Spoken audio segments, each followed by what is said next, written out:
Hello dear students, today we are going to continue the lesson, that is working with the institution or working of institution. Last topic we have to study, that is known as judiciary. Last day we have discussed about the role and functions of Prime Minister and President. Today we have to study about the judiciary.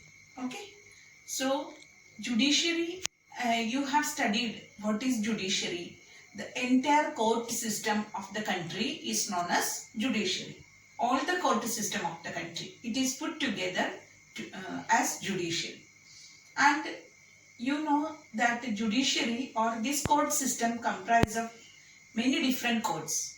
The apex or the highest court of justice is known as the Supreme Court for the entire nation.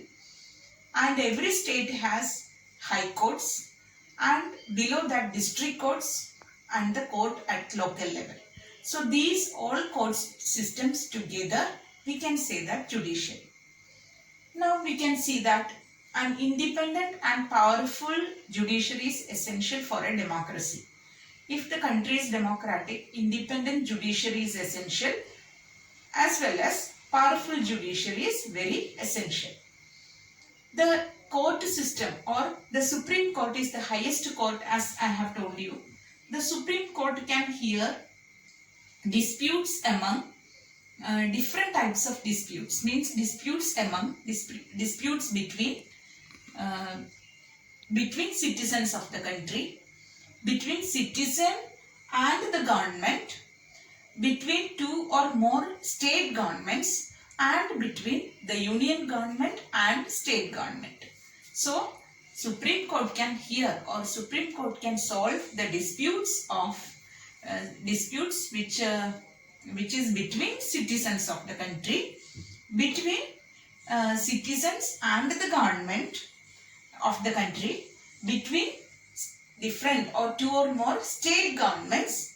For example, river water problems or many such issues between state government, different state government, river water issues are there. That all is, these all disputes are handled by the Supreme Court can handle it. And again, between two or more state government and between union government and state government.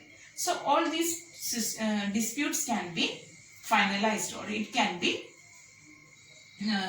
solved by, or it can hear, Supreme Court can hear the cases of these all.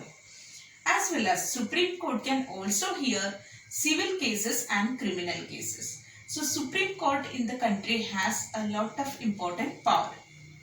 Let us discuss why our judiciary in India or judiciary is independent.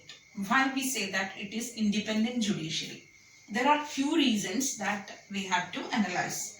First important thing is that the judiciary or the courts are not under any legislature or executive.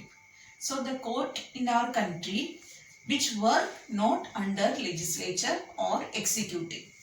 Second thing is that the judges do not act according to the order of the government or according to the direction of the government or according to the wishes of the ruling party.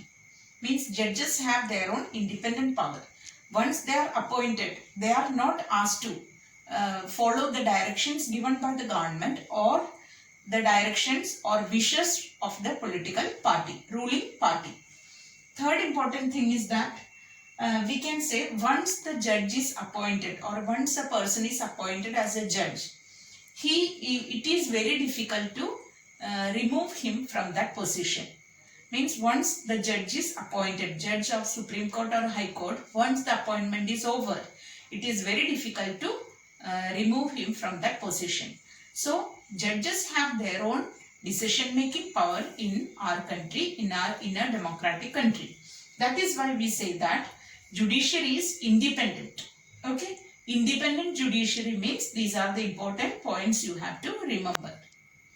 I have told you that it is very difficult to remove the judge from that position. It is as difficult as the president is being removed from that place, from that position. So hardly it happens. Means very very less chance for such to remove the judge or president. It very less chance for that. Here we can see the term which we use. Suppose a judge is to be removed from that position, the term we have to apply for such motion, it is known as impeachment motion, or it is known as impeachment. What do you mean by, or what is the rule for impeachment? Why I said that it is hardly possible? Because the judge or the judge of the Supreme Court or High Court is to be removed through impeachment motion, separately passed by two-third members of two-third members of two-third members of both the houses, Lok Sabha and Rajya Sabha, separately. Then it is known as impeachment motion. But it is very rarely, hardly it happens. Means very less chance to happen such impeachment motion. So impeachment, to remove the judge of Supreme Court or High Court, it is known as impeachment motion. For that, the rule states that, for impeachment, the rule states that two-third majority should vote for impeachment, and separately, means Lok Sabha and Rajya Sabha separately, two-third members should vote for that. Then only impeachment motion can be possible. Now, next we have to study that the Supreme Court or the court system in our country, or judiciary, is also the guardian of fundamental rights, because judiciary exists to give justice for the people. So it is the guardian of fundamental rights to the citizens. Another important term we have to study, that is known as judicial review. What do you mean by judicial review?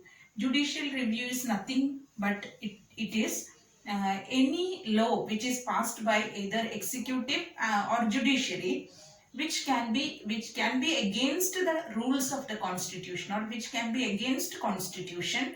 Then it can be declared as illegal, or it can be declared as invalid by the judiciary, by the court system. It is known as judicial review. So judicial review means any law which is passed by the legislature or executive, which can be invalid. Invalid how?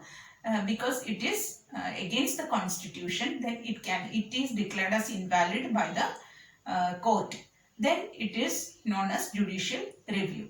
So judiciary insists that, or nothing can happen against the constitution. Every law has to follow the rules and regulations which are mentioned in the constitution, or according to the constitution. If it is against the constitution, it can be made as invalid.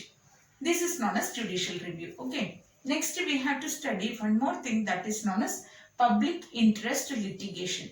Also, government can, the court can, or the judiciary can interpret the constitutional rules, and also which can interfere in the government matters if the government is against the citizen, or government action is if any individual is hurt by the government action of the government, then judiciary can interfere. Anyone can approach the court if the public interest is hurt by the actions of the government.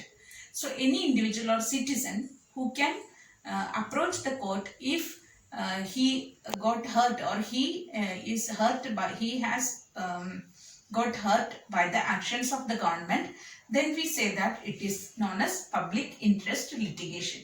So against the public interest, if the government hurt the public interest, which can be known as public interest litigation. So judiciary in our country, or in democratic country, has a very important role, and judiciary needs to be independent, because if the government is hurting the public interest, then judiciary has to interfere. So judiciary is impartial, means it is not under the government, not under anybody, any institution of the country. Once the Chief Justice of India is appointed by the President, after that the Chief Justice is totally independent. or the judges are appointed by the president, the judges are totally independent. They can take their own decision. So that we can say that independent judiciary is essential for a successful democracy. So we have studied a lot of things in this lesson. We have come across the office memorandum. Through that we have studied importance of political institutions, role of Prime Minister, President, judiciary, political executive and permanent executive, functions of Lok Sabha. These all we have studied.